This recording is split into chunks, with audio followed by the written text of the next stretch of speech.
ദിവ്യകാരുണ്യനാഥനായ ഈശോയ്ക്കും പരിശുദ്ധ അമ്മയ്ക്കും കോടാനുകോടി നന്ദി. ഈ പരിശുദ്ധ അൾത്താരയിൽ വന്ന് സാക്ഷ്യം പറയാനുള്ള കൃപ തന്നതിന് നന്ദി എത്ര പറഞ്ഞാലും മതിയാവില്ല. എൻ്റെ പേര് ഷില്ലി കുഞ്ഞുമോൻ. ഞാൻ അങ്കമാലി യോർദനാപുരത്തിൽ നിന്ന് വരുന്നു. ഞാൻ നഴ്സിംഗ് പഠിച്ചു കഴിഞ്ഞിട്ട് 15 വർഷം കഴിഞ്ഞു. ഇതിനിടയിൽ ഞാൻ ഒരുപാട് സ്ഥലങ്ങളിൽ, ഒരുപാട് വിദേശ രാജ്യങ്ങളിൽ പോകാൻ ശ്രമിച്ചിട്ടും ഒന്നും നടന്നില്ല. എല്ലാവരും 2 മാസം 3 മാസം കൂടുമ്പോൾ കയറി പോകാമെന്ന് പറഞ്ഞ് പേപ്പറുകൾ വാങ്ങിക്കും. പക്ഷേ 1.5 വർഷം കഴിയുമ്പോൾ അവർ തന്നെ മടക്കി തരും. ഇത് ശരിയാവത്തില്ല. നിങ്ങൾക്ക് എല്ലാവർക്കും അറിയാം, ഓരോ പ്രോസസ്സിങ്ങിനും കുറേ ഫോട്ടോ കോപ്പീസും യാത്രാ ചെലവും എല്ലാം കൂടിയിട്ട് ഒരുപാട് പൈസ ഞങ്ങളുടെ നിന്ന് നഷ്ടപ്പെട്ടിട്ടുണ്ട്. ഞങ്ങൾ ഒത്തിരി സാമ്പത്തികമൊന്നുമുള്ള കുടുംബത്തിലേ അല്ല. ഞാൻ രക്ഷപ്പെട്ടാൽ എൻ്റെ കുടുംബം രക്ഷപ്പെടുമെന്ന് ഏറ്റവും കൂടുതൽ ആഗ്രഹിക്കുന്നത് എൻ്റെ മാതാപിതാക്കളും ഒരു കൈത്താങ്ങാവാൻ എൻ്റെ ജീവിത പങ്കാളിക്കും ഞാൻ ഒരുപാട് പ്രാർത്ഥിച്ചിട്ടുണ്ട്. എൻ്റെ മാതാവ്, എൻ്റെ ഈശോ എന്നെ സഹായിക്കണേന്ന്. പക്ഷേ ഒരുപാട് 15 വർഷത്തോളം കഴിഞ്ഞു പോയി, ഒന്നും നടന്നില്ല. ഇതിൻ്റെ ഇടയ്ക്ക് ഞാൻ UKVI പഠിച്ചു. മറ്റ് ലാംഗ്വേജ് കോഴ്സുകൾ പഠിക്കുവാൻ സാമ്പത്തികമായിട്ടുണ്ടായില്ല. അത് കൂടാതെ തന്നെ എനിക്ക് ഭയമായിരുന്നു, ഞാൻ പഠിച്ചിട്ട് കിട്ടിയില്ലെങ്കിൽ ആ പൈസ കൂടി നഷ്ടമാവുമല്ലോ എന്നോർത്ത് ഞാൻ പഠിച്ചില്ലായിരുന്നു. UKVI പഠിച്ചു. പല കൂട്ടുകാരും പറഞ്ഞു അത് പഠിച്ചത് കിട്ടി, സ്കോർ കിട്ടി. പക്ഷേ അത് പോകാനായിട്ട് ഒരുങ്ങി നിൽക്കുമ്പോഴാണ് ഇസ്രായേലിലേക്ക് പോയാൽ UK പോകുന്നതിനേക്കാളും സേവ് ചെയ്യാം, നിങ്ങളുടെ സാമ്പത്തിക ബുദ്ധിമുട്ടുകളൊക്കെ എല്ലാം മാറുമെന്ന് പറഞ്ഞ് പല കൂട്ടുകാരും എന്നെ നിർബന്ധിച്ചു. അങ്ങനെ UK അവിടെ ക്യാൻസൽ ചെയ്ത് ഞാൻ ഇസ്രായേലിന് സ്റ്റാർട്ട് ചെയ്തു. ഇസ്രായേലിൽ ഞാൻ ഇതിനു മുമ്പ് 2018 ഒരു തവണ ട്രൈ ചെയ്തതാണ്. പക്ഷേ അത് കിട്ടിയില്ല. കോവിഡ് വന്നത് സ്റ്റോപ്പായിപ്പോയി. പിന്നെ 2ാം വട്ടം ഇസ്രായേലിന് കൊടുത്തു. പക്ഷേ ആ ഏജൻറ്റ് പിന്നെയും പറ്റിച്ചു. 1.5 വർഷം പിന്നെയും കടന്നുപോയി. ഞങ്ങളുടെ നിന്ന് പൈസ 7.5-8 ലക്ഷത്തോളം വാങ്ങിച്ചിട്ട് ഞങ്ങൾക്ക് പൈസയും ഇല്ല, ഒന്നുമില്ലാത്തൊരവസ്ഥയായി. പിന്നെ എൻ്റെ ഭർത്താവ് ഒത്തിരി ദേഷ്യപ്പെട്ട് ഏജൻറ്റിനോട് സംസാരിച്ചു. ഒരാഴ്ചയ്ക്ക് ശേഷം ആ ഏജൻറ്റ് പറഞ്ഞു, ബോംബെയിൽ കയറിക്കോ, 2 ദിവസത്തിനുള്ളിൽ വിസ വരുമെന്ന് പറഞ്ഞ് ഞങ്ങൾ ബോംബെയിൽ ധൃതി പിടിച്ച് കയറ്റിവിട്ടു. പക്ഷെ അവിടെ ചെന്നപ്പം അറിയുന്നു പേഷ്യൻ്റ് മരിച്ചുപോയി. ഇവിടെ നാട്ടിൽ നിന്നെല്ലാവരോടും യാത്ര പറഞ്ഞ് കയറിപ്പോയ ഞാൻ തിരിച്ച് നാട്ടിലോട്ട് വരാൻ എനിക്ക് ഭയമായിരുന്നു. അതിൽ കൂടുതൽ നിരാശയായി. റൂമിലുള്ള ഫ്രണ്ട്സുകളെല്ലാം മെഡിക്കലിന് പോകുന്നു, ഇൻ്റർവ്യൂവിന് പോകുന്നു, പർച്ചേസിങ്ങിന് പോകുന്നു. ഇതെല്ലാം കണ്ട് ഞാൻ ആകെ വല്ലാതെ മാനസിക ഇതിലായി, ഫുഡ് കഴിക്കുന്നില്ല, അങ്ങനെ ഓരോ വിഷമത്തിലായി. അങ്ങനെ ഇരിക്കുമ്പോഴാണ് ഒരു ഹിന്ദു കുട്ടി, അശ്വതി എന്നാണ് അവളുടെ പേര്, അവൾ ഉടമ്പടി സായാഹ്ന പ്രാർത്ഥന തിരികത്തിച്ചു വെച്ച് പ്രാർത്ഥിക്കുന്നത് എൻ്റെ കണ്ണിൽ പെട്ടത്. ശരിക്കും പറഞ്ഞ് 2018 തുടങ്ങി എനിക്ക് കൃപാസനം പള്ളിയെപ്പറ്റി അറിയാൻ ഞാൻ ഇവിടെ വന്നിട്ടുണ്ട്. ഞാനിവിടെ വന്ന് 2-3 തവണ വന്ന് അച്ഛൻ്റെ ധ്യാനം കൂടി പ്രാർത്ഥിച്ചു പോയതല്ലാതെ ഉടമ്പടി എടുക്കുവാനോ അങ്ങനെയൊന്നും എനിക്ക് തോന്നിയില്ല. ഉടമ്പടി പാലിക്കാൻ പറ്റുമോ എന്നുള്ള പേടി കൊണ്ട് ഞാൻ എടുത്തതുമില്ല. അങ്ങനെ പ്രാർത്ഥിച്ചു പോയി. ഇതുകൂടാതെ തന്നെ ഇസ്രായേലിന് 2ാം വട്ടം കൊടുത്തിട്ട് 1 വർഷം ആയിട്ടൊന്നും ആകാത്തത് കൊണ്ട് ഈ അമ്മ എന്നോട് പറഞ്ഞു, മോളെ നമുക്ക് നിത്യസഹായ മാതാവിൻ്റെ പള്ളിയിൽ പോയി പ്രാർത്ഥിക്കാം, മാതാവ് നമ്മളെ സഹായിക്കുമെന്ന് പറഞ്ഞു. ഞങ്ങൾ നിത്യസഹായ മാതാവ് ഞങ്ങളുടെ വീടിൻ്റെ അടുത്ത് 6 കിലോമീറ്റർ ഉള്ളൂ. അവിടെ പോയി പ്രാർത്ഥിച്ച് തിരിച്ചു വരുമ്പോൾ ഒരു ഓട്ടോറിക്ഷ വിളിച്ചാണ് ഞങ്ങൾ വരുന്നത്. ബസ് സർവീസ് കുറവായതുകൊണ്ട് ഓട്ടോ ഡ്രൈവർ ചോദിച്ചു, നിങ്ങൾ എങ്ങോട്ട് പോയതാണെന്ന് അമ്മോട് ചോദിച്ചു. അമ്മ പറഞ്ഞു, ഞങ്ങൾ നിത്യസഹായ മാതാവിൻ്റെ പള്ളി പോയതാ, മോൻ അറിയത്തില്ലേ, ഈ സ്റ്റാൻഡിൽ കിടന്ന് ഓടിയിട്ട് മാതാവിൻ്റെ പള്ളിയെ പറ്റി അറിയത്തില്ലേ എന്ന് അമ്മ ചോദിച്ചപ്പോൾ ആ ഡ്രൈവർ പറഞ്ഞു, ഇതിലും വലിയ മാതാവ് ആലപ്പുഴയിൽ ഉണ്ട് എന്ന് അമ്മച്ചിന്ന് പറഞ്ഞു. അപ്പോൾ അമ്മച്ചി പറഞ്ഞു, അവിടെ ഞങ്ങൾ പോയി പ്രാർത്ഥിച്ചു. അപ്പോൾ ആ ഡ്രൈവർ ചോദിച്ചു, ഉടമ്പടി എടുത്തായിരുന്നോ? ഇല്ല, ഉടമ്പടി എടുത്തിട്ടില്ല. പക്ഷേ അതന്ന് അങ്ങനെ ആ ഡ്രൈവർ പറഞ്ഞെങ്കിലും ഞങ്ങൾ ഉടമ്പടി എടുക്കാൻ ഞങ്ങൾ ഇതായില്ല. ഞാൻ അങ്ങനെ ബോംബെയിൽ ഇരിക്കുമ്പോഴാണ് ഈ ഹിന്ദു കുട്ടി പ്രാർത്ഥിക്കുന്നത് കേട്ട് പെട്ടെന്ന് എൻ്റെ മനസ്സിലേക്ക് ഇങ്ങനെ സ്ട്രൈക്ക് ചെയ്തു. അപ്പോൾ കൊച്ച് പ്രാർത്ഥിച്ച് കഴിഞ്ഞിട്ട് എന്നോട് പറഞ്ഞു, ചേച്ചി ഉടമ്പടി എടുത്തോ, മാതാവ് കൊണ്ടുപോകും ഇസ്രായേലിൽ, ചേച്ചി പേടിക്കണ്ട, ചേച്ചിക്ക് തിരിച്ച് നാട്ടിയിട്ട് പോകേണ്ട അവസ്ഥ വരത്തില്ല എന്ന് പറഞ്ഞു. അങ്ങനെ ഞാൻ ഓൺലൈൻ ഉടമ്പടി എടുത്തു. ഓൺലൈൻ ഉടമ്പടി എടുത്ത് 2 ദിവസത്തിന് ശേഷം മാതാവ് എൻ്റെ സ്വപ്നത്തിൽ വന്നു.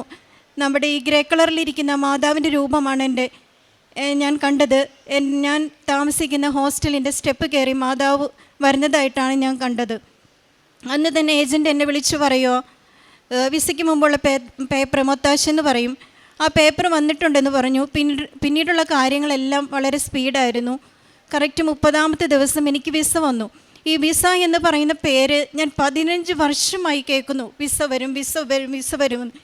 ആ വിസ വന്ന ദിവസം ഞാൻ അനുഭവിച്ച സന്തോഷം, ഞാൻ ഒത്തിരി മാതാവിന് ഈശോയ്ക്ക് നന്ദി പറഞ്ഞു.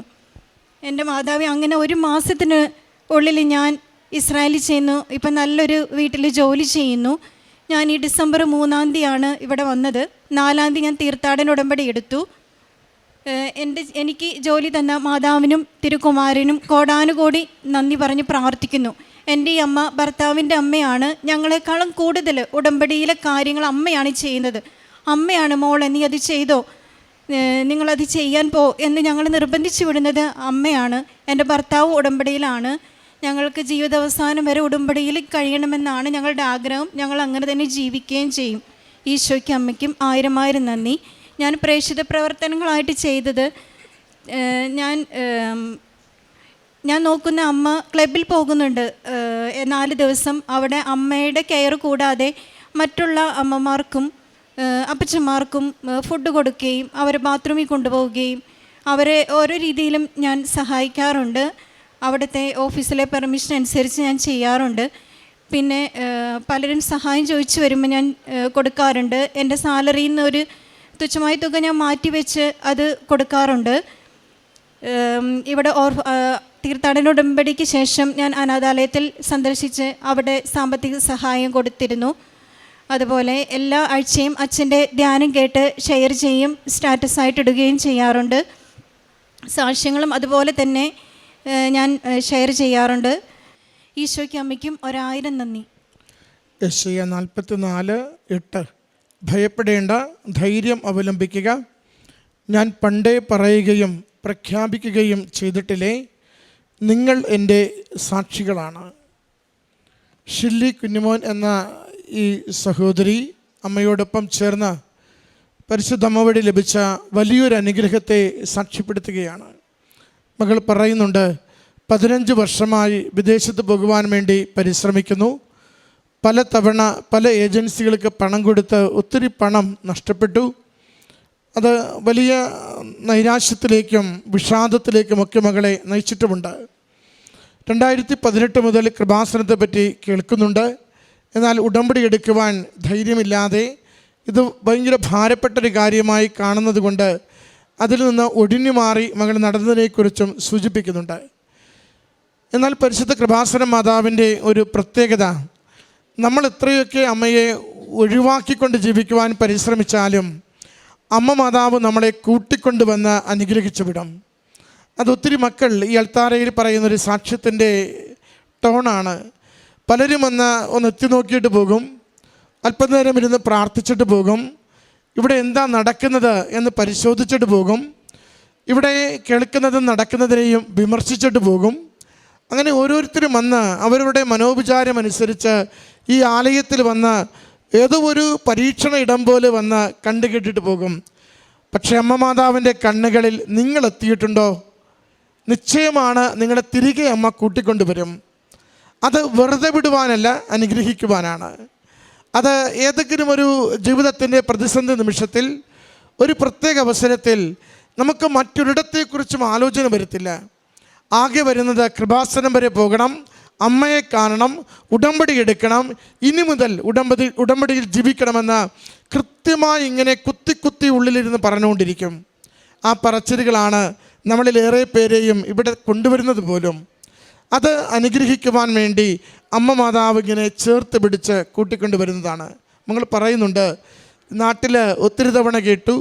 അവസാനം അവൾ പണം കൊടുത്ത് പറ്റിക്കപ്പെട്ട അവസരത്തിൽ കൂടി ഓട്ടോക്കാരൻ പറഞ്ഞു, മകളെ ഇവിടെ അല്ലല്ലോ പോകേണ്ടത്, ആലപ്പുഴയിൽ ഒരു മാതാവുണ്ട്, അവിടെ വരെ ചെല്ലണമെന്ന്. അതും ചെവിയിലൂടെ കേട്ട് കളഞ്ഞിട്ടാണ് അവൾ നാട് വിട്ട് ബോംബെയിൽ ചെല്ലുന്നത്. അവിടെ ചെല്ലുമ്പോഴുണ്ട്, അവിടെ വിദേശത്ത് പോകാമെന്ന് കരുതിയ ആ വഴി മൊത്തം അടഞ്ഞിരിക്കുന്നു.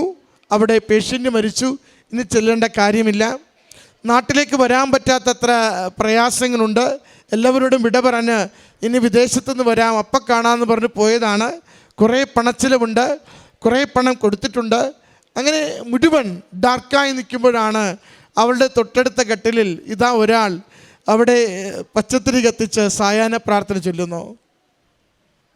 ഇത് അമ്മ മാതാവ് എങ്ങനെയാണ് ഒരാളെ തൻ്റെ അരികിലേക്ക് ആകർഷിച്ച് കൊണ്ടുവരുന്നതെന്ന് മകൾ വാക്കിലൂടെ പറയുകയാണ്. അവൾക്കത് വലിയൊരു അത്ഭുതമായി. ഒരു ഹിന്ദു കുട്ടി അവിടെ ഇരുന്ന് വളരെ ശാന്തമായിട്ടിരുന്ന് പ്രാർത്ഥിക്കുന്നു. അവളോട് പറയുന്നു, നീ ഓൺലൈൻ ഉടമ്പടി എടുക്ക്, നിൻ്റെ കാര്യം അമ്മ നടത്തി തരും. ഒരു ദൂത് പോലെ, ഒരു സന്ദേശം പോലെ ഉറപ്പ് കൊടുത്തുകൊണ്ട് നടക്കാൻ സാധ്യതയുണ്ടെന്നല്ല അവൾ പറയുക, നടക്കുമെന്നാണ് പറയുന്നത്.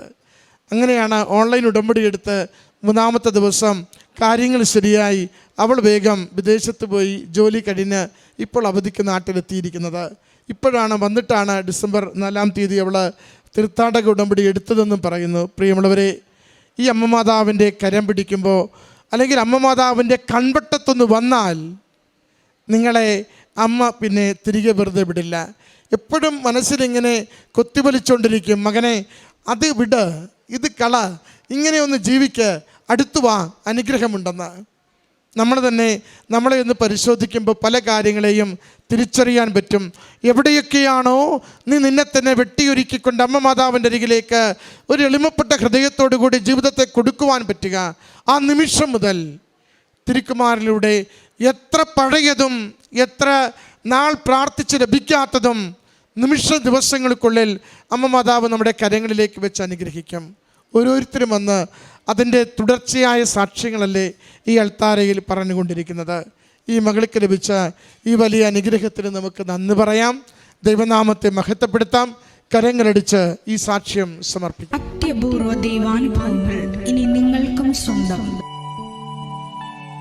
ഈ യൂട്യൂബ് ചാനൽ ഇതുവരെ സബ്സ്ക്രൈബ് ചെയ്തിട്ടില്ലെങ്കിൽ ഇപ്പോൾ തന്നെ സബ്സ്ക്രൈബ് ചെയ്യുക.